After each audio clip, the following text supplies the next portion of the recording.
Hello दोस्तों, my name is सिमन Katiyar. जैसा कि आप लोग देख पा रहे होंगे, आज 27 तारीख है। आज साइंस का पेपर था क्लास 10th वालों का और हमें सेट मिला है 824 IO। अब देखो, इसका मैं बहुविकल्पी क्वेश्चन का पूरा सलूशन करूंगा और जितना मैंने पढ़ाया था सभी बच्चों को वही क्वेश्चन आया है। आप लोग देख सकते हैं कि हमारे विकल्प कितने सही हैं, कितने विकल्प गलत हैं। तो जैसा कि पहला नंबर आप लोग क्वेश्चन पे पहुंच रहे होंगे, तो पहला नंबर क्वेश्चन कह रहा है कि निम्न में से कौन सा लेंस छोटे अक्षरों को पढ़ने के लिए प्रयोग में लाना चाहिए।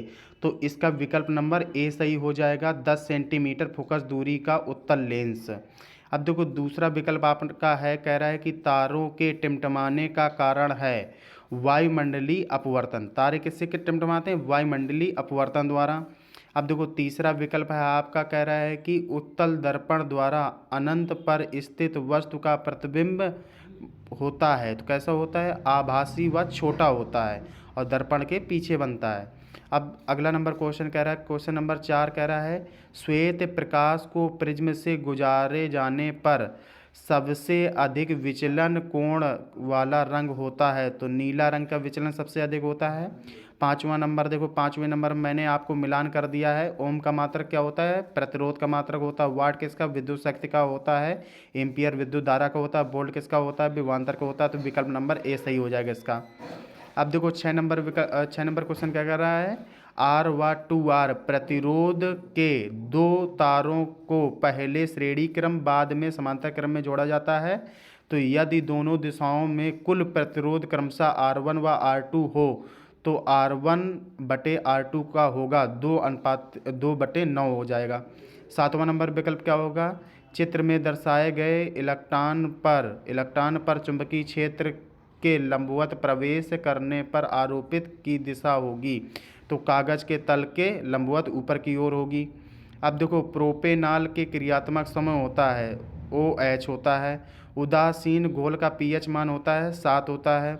अब देखो, निम्नलिखित में से कीटोन है। अब देखो, कीटोन क्या है बेटा? मेथेनॉल है। विकल्प नंबर ए सही हो जाएगा 10 नंबर का। अब देखो, 11 नंबर विकल्प क्या कह रहा है आपका? तो 11 नंबर में आप लोग बता सकते हैं, ठंडे जल में हाइड्रोजन गैस बनाने वाला तत्व है। जो कैल्शियम है वो हाइड्रोजन गैस बनाता है। 12 नंबर विकल्प क्या कह रहा है बेटा? कह रहा है कार्बोनेट अयस्क की सीमित वायु में उच्च ताप पर गर्म करके ऑक्साइड प्राप्त करने की क्रिया है विस्थापन। निस्तापन होगी। इसका आंसर नंबर ए विकल्प सही हो जाएगा। अब देखो, 13 नंबर क्वेश्चन क्या कह रहा है? 13 नंबर में कह रहा है, रासायनिक अपक्रिया CuSO4 + FeSO4Cu। अब देखो, ये विस्थापन अपक्रिया है। अब देखो, 14 नंबर विकल्प क्या कह रहा है? स्वापोषी पोषण के लिए आवश्यक है। इनमें से सभी आवश्यक है। कार्बन डाइऑक्साइड, जल होना चाहिए, सूर्य का प्रकाश होना चाहिए, क्लोरोफिल होना चाहिए। निम्नलिखित में से कौन सा पादप हार्मोन्स है? साइनोकाइनिन पादप हार्मोन्स होता है। परागकोश में होते हैं, परागकण होते हैं। पुनरुद्ध भवन द्वारा प्रजनन होता है, प्लानेरिया में होता है।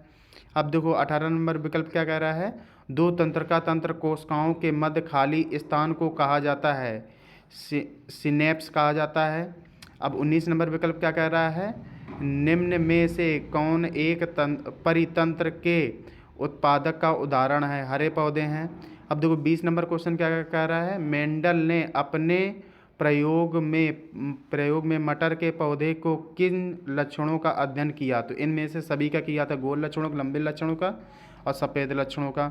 अब देखो, प्रकाश के प्रतिकिरण के दो घटनाएं, प्रकाश का प्रतिकिरण की दो घटनाएं लिखना था, दूरदृष्टि दोष बताना था। ये पढ़ाया हुआ क्वेश्चन था। अब देखो, उत्तल लेंस अवतल लेंस सभी लोग जानते होंगे, उत्तल लेंस। अब देखो, ये जितने भी क्वेश्चंस हैं ये पढ़े हुए क्वेश्चंस हैं, बिल्कुल आसान क्वेश्चन बोर्ड परीक्षा वालों ने रखे हैं, जिससे कि सभी बच्चों को करने में कठिनाई ना प्राप्त हो और आसानी से सभी लोग पेपर को कर लें। अगर हमारा वीडियो अच्छा लगा हो तो आप ज़्यादा से ज़्यादा लोगों में शेयर कीजिए, इसे सब्सक्राइब कीजिए और अपने विकल्प मिलाइए, अपने क्वेश्चन कीजिए, कितने क्वेश्चन आप लोगों ने किए हैं, कितने क्वेश्चन नहीं किए हैं।